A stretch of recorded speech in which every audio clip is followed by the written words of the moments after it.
I think Lloyd has a question for you about the global nuclear stockpile. He pointed out Russia, China, Pakistan, India, North Korea, all of them have increased their nuclear stockpile in 2022, in 2023. Is a question for you about that. Based on that reporting and other factors that are going on with China and Russia, various ones, how do you plan to deal with them and the Middle East countries as you go forward? So here's my foreign policy in a nutshell.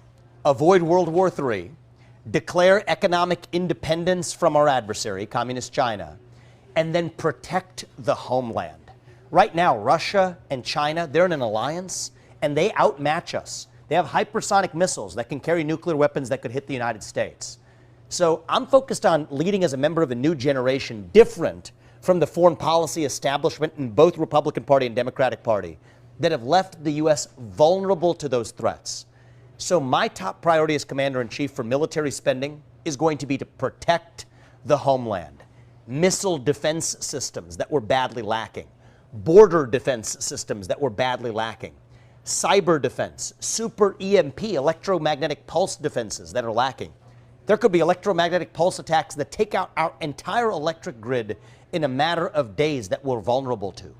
Space-based defense capabilities. Russia and China have space-based capabilities that we don't. We're naked, we're vulnerable. And so I think it is shameful that we have spent $3 trillion in wars from Iraq to Afghanistan. I think that many Republicans are at risk of making the same mistake over again, even other Republicans in this race, without protecting the homeland first. That's what's different about me. We have a very clear plan and vision of how to do it.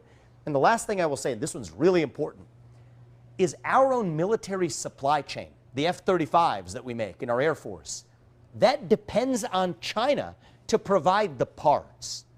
Think about that. The very reason we're building up that stockpile is, God forbid, the scenario of a conflict scenario with China. We can't depend on our adversary. We never depended on the USSR in the last Cold War for our own military supplies.